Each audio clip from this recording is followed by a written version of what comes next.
Peter has been graduated from university for over 3 years now, always aiming high but unwilling to put in the necessary work. He changed jobs over a dozen times without saving a penny.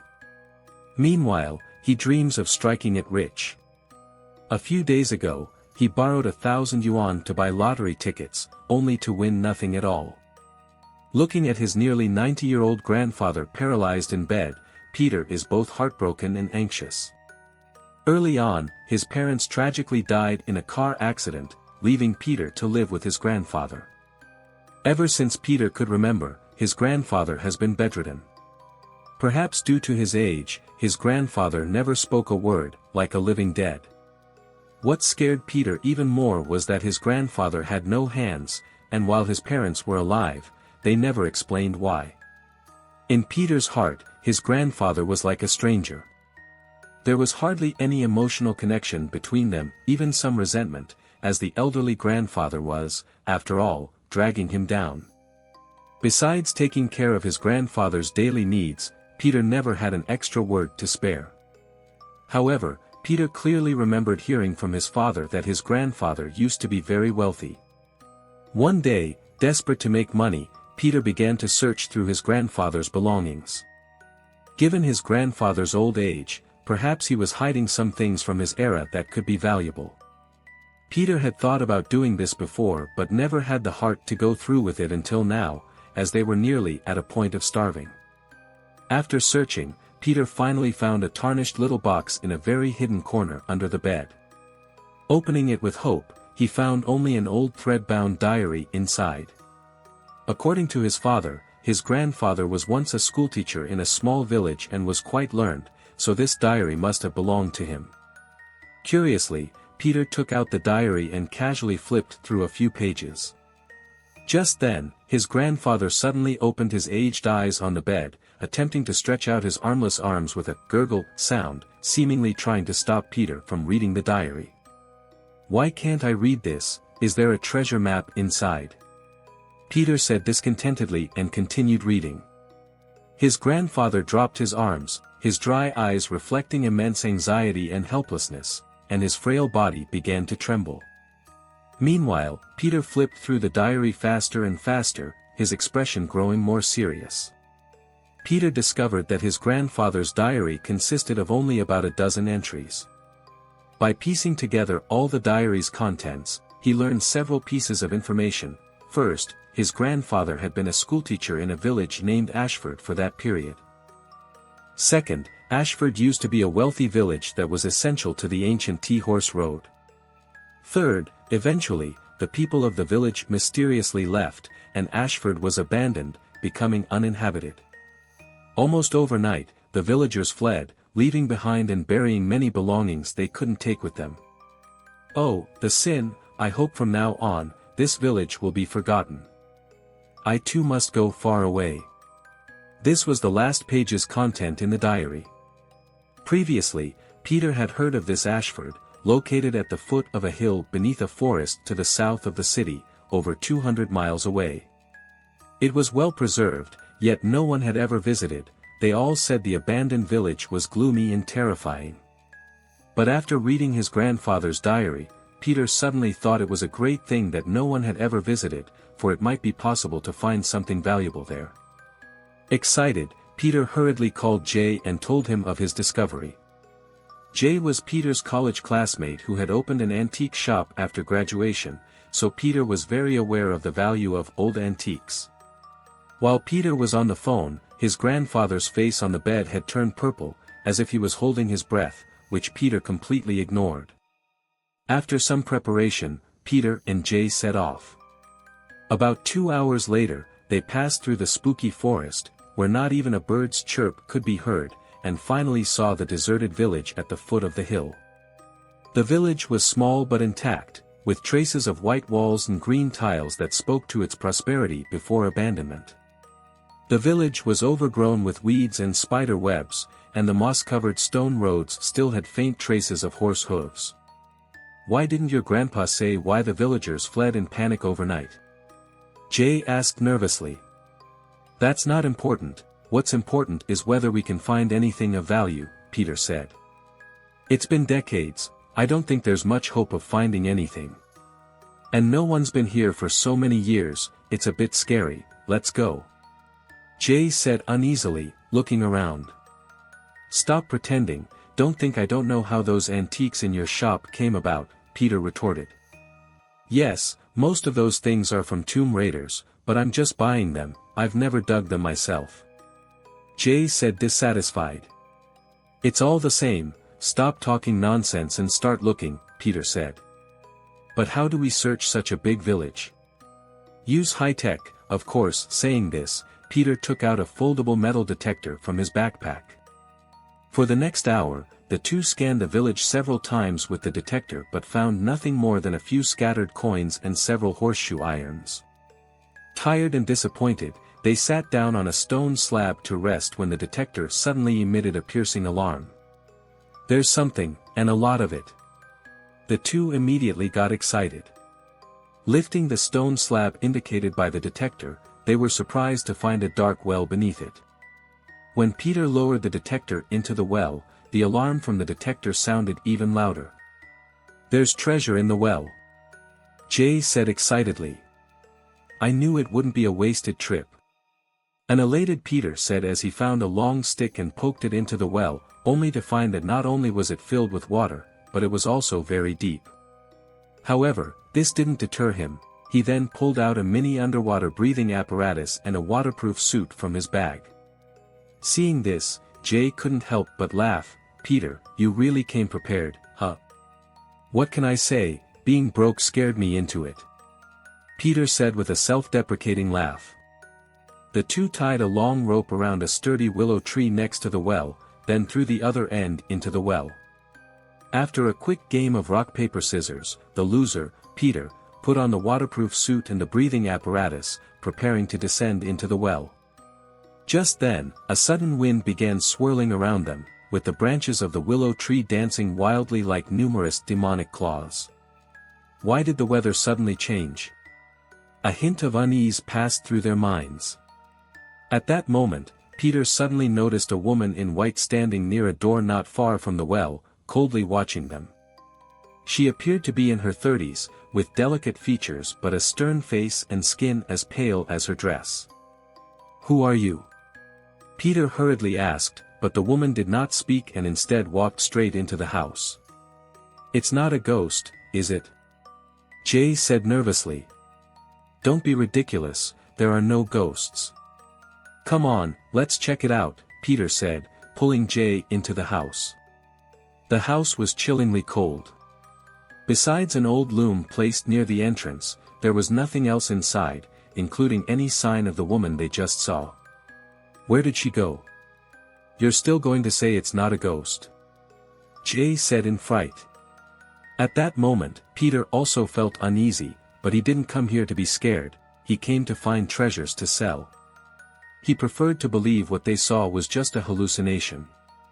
From now on, don't look at anything, don't care about anything, let's head down the well quickly, Peter said, pulling Jay back outside. Just as they stepped out of the house, the loom behind them suddenly started clacking. Both of them got a solid scare again. Don't look back, keep going, Peter said, maintaining his composure as he quickly led Jay back to the well. As they reached the well, the sound of the loom stopped, and the strange wind had also ceased. Peter did a quick warm-up and, grasping the rope, was ready to descend into the well. However, Jay grabbed him, saying, I'm a bit scared being up here alone. No matter what happens, don't look back, you understand. With that, Peter slowly lowered himself into the well. The opening of the well became more distant, and the light darker, until he turned on the waterproof light on his breathing apparatus. Soon, Peter sank into the murky and ice-cold water, gritting his teeth as he continued to dive deeper. About 3 meters down, the light from his waterproof lamp reflected off two metallic objects, catching his eye. Peter was thrilled to discover two gleaming, small boxes neatly placed on a protruding stone on the well wall. Hard work had finally paid off, and just as he reached to grab the two small boxes, he suddenly noticed a white figure below him. It was the woman he had seen outside the well, looking up at him with haunting eyes. In a panic, Peter hurriedly grabbed the 2 bronze boxes and attempted to swim up, but the woman suddenly grabbed his foot, pulling him deeper into the well. "Peter, are you okay?" Jay's voice suddenly echoed down the well. The woman let go and disappeared. Still shaken, Peter quickly tied the rope around his waist and pulled on the rope. With Jay's help, the 2 metal boxes were lifted out of the well. The boxes seemed to be made of bronze, with a gold plating on the exterior, and were exquisitely crafted. Each box had a verdigris-covered bronze lock, indicating their age. The boxes themselves were so finely made that whatever was inside must also be valuable. Without drying himself, Peter was eager to open them with Jay, but they couldn't unlock them despite their efforts. Worried about damaging the contents, they decided to open them slowly once they got back. "Can't believe we actually found something. What do you think is inside?" Jay asked with a smile on his face. "Definitely something valuable." "Stop talking and check if there's anything else in the well," Peter said, extending the detector into the well again. This time, the detector did not react, leaving them somewhat disappointed. Just then, the sky suddenly darkened, possibly indicating rain, so they packed the bronze boxes into their bags, preparing to leave temporarily and return the next day. That's when Peter's expression turned grave, and the detector fell to the ground with a thud. "What's up, seen a ghost?" Jay joked, but then he saw Peter looking behind him, his face almost distorting with fear. Seeing Peter scared like this, the smile slowly faded from Jay's face. When he turned around, he saw a child standing behind him, wearing a felt hat, with an unusually white face, bright red lips, and dressed in a blue mandarin jacket. If not for the occasional blink of his eyes, Jay would have thought he was a paper effigy from a funeral store. "Kid, are you a human or a ghost?" Jay asked uneasily. The child did not speak but walked straight towards them, suddenly grabbed the bag containing the bronze boxes, and turned to leave. "Hey, what are you doing with our bag?" "Put it down," Jay shouted and chased a few steps. The child suddenly stopped, slowly put down the bag, and just as Jay and Peter were stunned, he suddenly turned around and ran back quickly, jumped on Jay, hugged his neck, and glared at him with angry eyes. Jay screamed and fell straight down, while the child calmly walked back to the bag, looked back at a shocked Peter with a cold smile, picked up the bag, and ran away.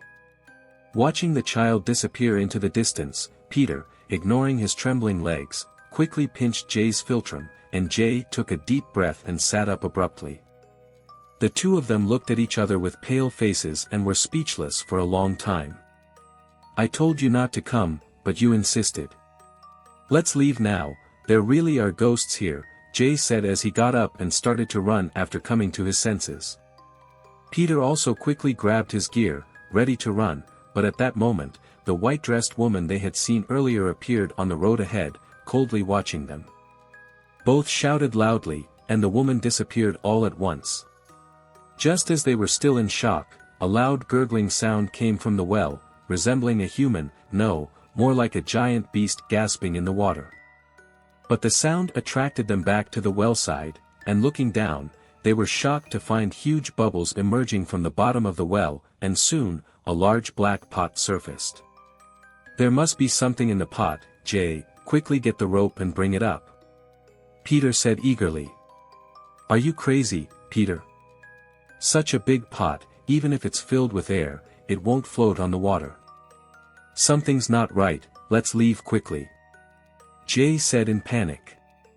"What if there really is a treasure inside? We took such a big risk to come here, we can't go back empty-handed," Peter insisted. Under Peter's persuasion and coercion, Jay finally helped him pull the pot out of the water reluctantly. The pot was very heavy, weighing over 100 pounds. Jay was right, how could such a heavy pot float up? Eager for riches, Peter didn't stop to explain but hesitated for a moment before untying the sheepskin tied to the pot's mouth. Hee, at this moment, the sound of a woman's laughter entered their ears. They quickly looked around but saw no one. And when they looked back at the pot in front of them, they were terrified to discover a bunch of black hair oozing out, followed by a woman in white clothes slowly climbing out. They wanted to run, but their legs refused to move. The woman crawled slowly, her long black hair hanging on the ground, dripping water droplets. When she reached them, she suddenly stood up, a gust of cold wind blew her black hair aside, revealing a delicate yet cold face.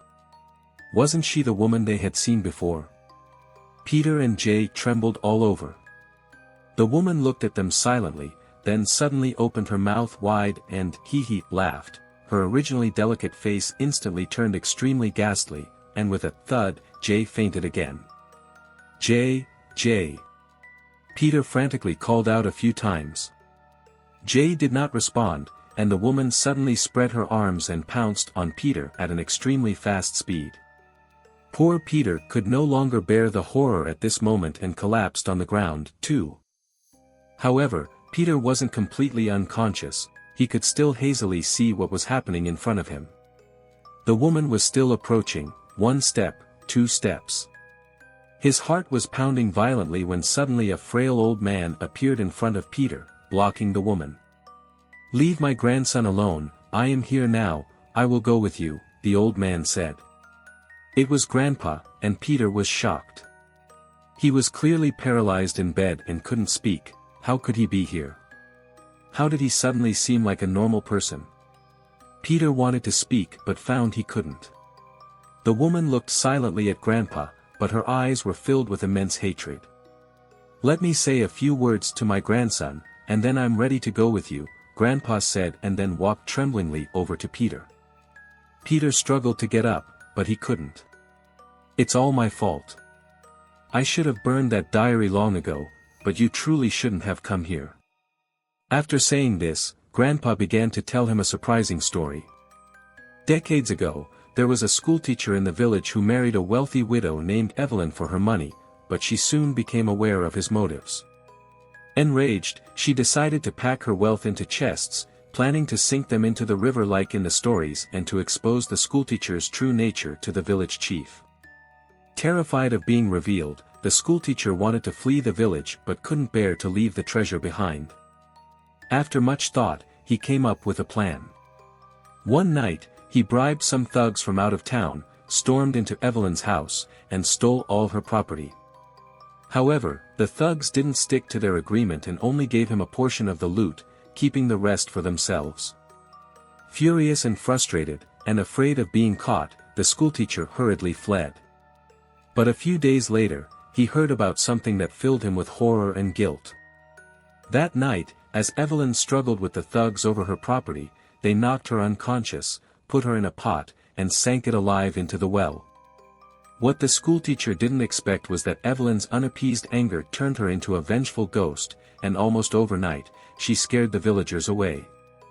As the schoolteacher sat in worry that night, he suddenly discovered that Evelyn was sitting in front of him, staring lifelessly at him.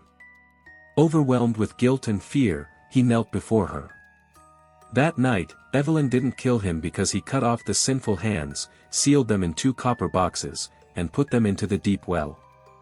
This finally calmed Evelyn's resentment. Grandpa's story ended there, and Peter understood everything. At that moment, the woman coldly walked over and grabbed Grandpa by the arm. "Grandpa!" Peter finally managed to cry out. Now that the hands are gone, nothing is holding back her rage anymore. And at my age, it's time for me to go with her, to atone for my sins. You should find a legitimate job, earn money the right way, and stop dabbling in dishonest deeds. If there are ghosts in this world, they are summoned by greed, Grandpa said with sorrow. Before he could finish speaking, the woman yanked him violently and pushed him towards the well. There was a splash from the well, followed by the ghost jumping in after him. "Grandpa, Grandpa!" Peter struggled to call out, crawling towards the well's edge. Suddenly, Grandpa reappeared at the mouth of the well, soaking wet and in pain, and waved at Peter to get away. But before he could finish gesturing, the woman's pale hands appeared on Grandpa's shoulder and pulled him back in again. Soon after, the well returned to calm, and Peter slowly closed his eyes. Time passed while he was unconscious, and Peter was eventually woken by Jay. Peter suddenly remembered the scene with his grandpa and frantically rushed to the edge of the well, crying out, "Grandpa, Grandpa." But there was no response from the well. "Peter, you've gone mad. How could your grandpa be here? We can't stay here for a second longer, we need to leave now," Jay, who had also been unconscious just before, urgently called out. Indeed, his grandpa had clearly been bedridden, unable to be there. It must have all been an illusion. He needed to hurry back and check on his grandpa. Peter and Jay supported each other, quickly leaving the well and the village behind. Back in the city, both Peter and Jay, exhausted in body and spirit, went their separate ways home. As Peter arrived at the entrance of his apartment building, he found it crowded with neighbors, all staring at a patch of dried blood on the ground with sighs of lamentation. What happened? What's going on? A sense of unease flitted through Peter's mind. "Peter, you're back," said a neighbor, seeing Peter return with urgency in her voice. "What happened?" Peter asked. "Your grandpa, The neighbor stammered. "What about my grandpa?" Peter pressed, urgently. "More than 2 hours ago, your grandpa fell down the stairs," said the neighbor with tears in her eyes. More than 2 hours ago. That was when grandpa was talking to him, so what he saw in the desolate village wasn't an illusion but reality. It must be that grandpa knew Peter was about to encounter danger, so he chose suicide, sacrificing his own soul to save him.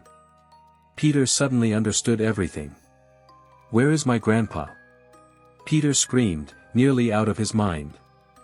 The ambulance came and said it was too late, the police took the body away with them.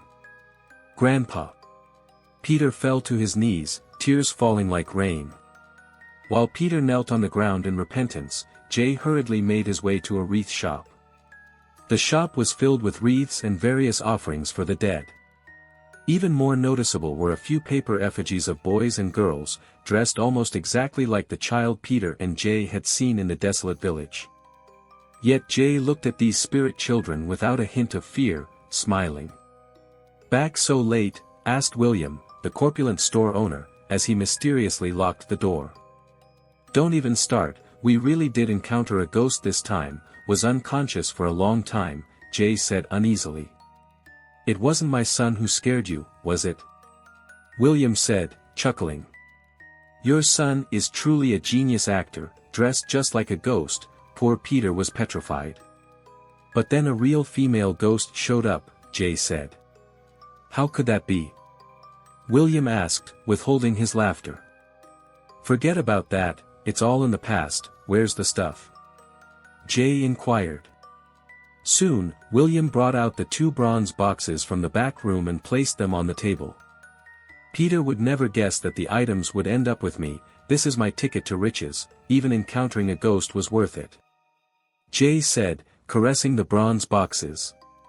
"You promised me 2,000, but now I want 10,000. Otherwise, I can't promise I'll keep my mouth shut," William suddenly said with a cold laugh.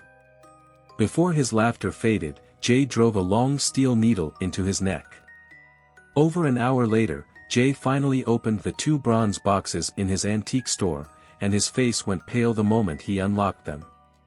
Inside the bronze boxes, apart from a pair of pristine white skeletal hands, there was nothing. "What's this supposed to mean?" Jay screamed in fright and frustration, and just then, the door he had triple-locked creaked open. The next morning, Peter saw news of Jay's death in his store on TV. There were no marks on his body, only his eyes wide open in terror. The police had reviewed the store's surveillance footage and captured only a vague white figure, resembling a woman or a wisp of white smoke. That moment, Peter remembered what Grandpa had told him, if there are ghosts in this world, they are summoned by greed. At this moment, he wanted to do 3 things. First, to visit his grandpa's grave and talk to him, second, to burn grandpa's diary, and third, to find a decent job and live an honest life.